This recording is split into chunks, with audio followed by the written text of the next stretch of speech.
Hello and welcome back to the marriage document series.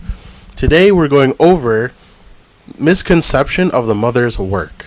And just before you begin, as you can see here in this video, where the mouse is near the like button on the bottom, hover it over the video, and on the bottom right you see the gear. Click that, it says settings.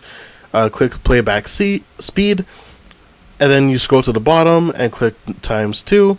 And the purpose of this is that it makes the video go by faster, as you can see, because I am kind of slow of speech at times and may have some pauses. So to make listening to be more bearable, because I do say a lot, I'd advise you to play around with the speed. Alright, continuing on. So, misconception of the mother's work. Mother tempted to feel that her work is unimportant.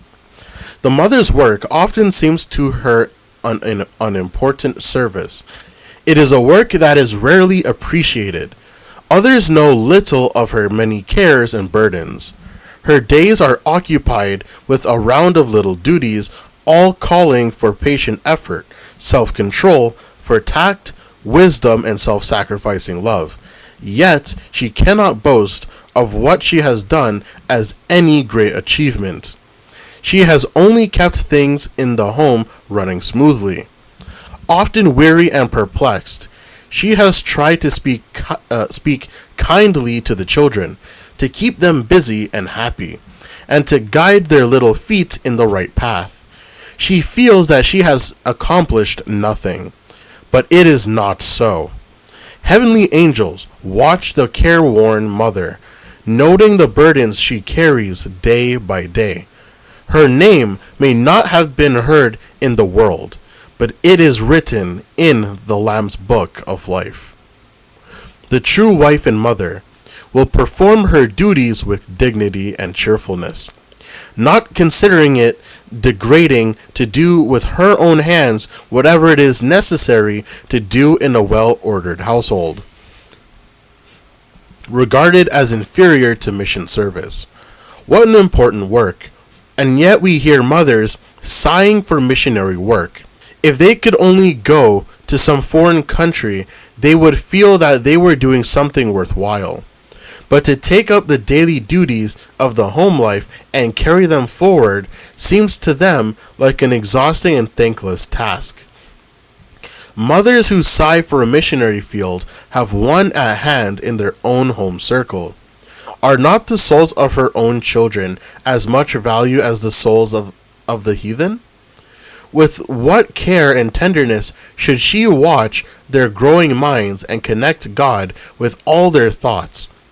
Who can do this as well as a loving, God-fearing mother? There are some who think that unless they are directly connected with active religious work, they are not doing the will of God. But this is a mistake. Everyone has a work to do for the Master. It is a wonderful work to make home pleasant in all that it ought to be. The humblest talents, if the heart of the recipient is given to God, will make the home life all that God would have it. A bright light will shine forth as a result of wholehearted service to God. Men and women can just as surely serve God by giving earnest heed to the things which they have heard, by educating their children to live and fear to offend God, as can the minister in the pulpit.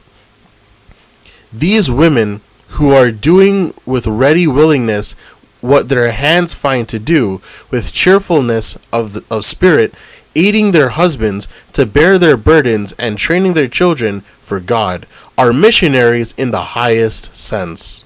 Religious activities should not supersede care of family. If you ignore your duty as a wife and mother and hold out your hands for the Lord to put another class of work in them, be sure that He will not contradict Himself. He points you to the duty you have to do at home. If you have the idea that some work greater and holier than this has been entrusted to you, you are under deception. You're under a deception.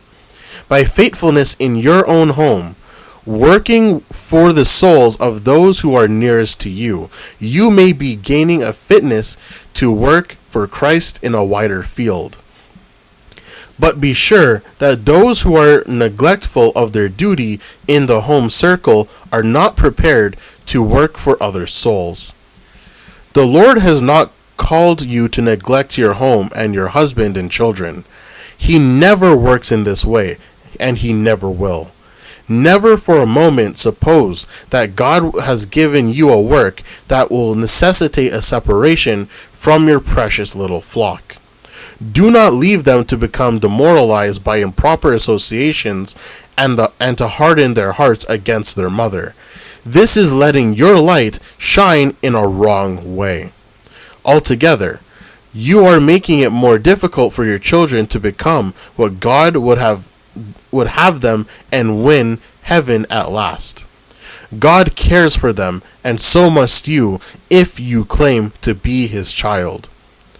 During the first years of their lives, in the time in which to work and watch and pray and encourage every good inclination, this work must go on without interruption. You may be urged to attend mothers' meetings and sewing circles that you may do missionary work.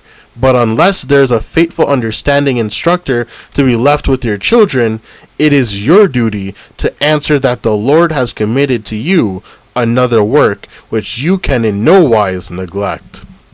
You cannot overwork in any line without becoming disqualified for the work of training your little ones and making them what God would have them to be. As Christ's co-worker, you must bring them to him disciplined and trained. Much of the malformation of an ill-trained child's character lies at the mother's door. The mother should not accept burdens in the church work which compel her to neglect her children. The best work in which a mother can engage is to see that no stitches are dropped in the training of her children. In no other way can a mother help the church more than by devoting her time to those who are dependent upon her for instruction and training. Aspirations for a broader mission field are vain. Some mothers long to engage in missionary labor, while they neglect the simplest duties lying directly in their path. The children are neglected, the home is not made cheerful and happy for the family. Scolding and complaining are frequent occurrence, and the young people grow up feeling that home is the most uninviting of all places. As a conscience, they impatiently look forward to the time when they shall leave it, and it is with little reluctance that they launch out into the great world, unrestrained by home influence and the tender counsel of the hearthstone. The parents whose aim should have been to bind these young hearts to themselves and guide them aright, squander their God-given opportunities, are blind to the most important duties of their lives, and vainly aspire to work in the broad missionary field. And that'll be the end of this chapter, and I'll see you guys in the next one. See you guys later.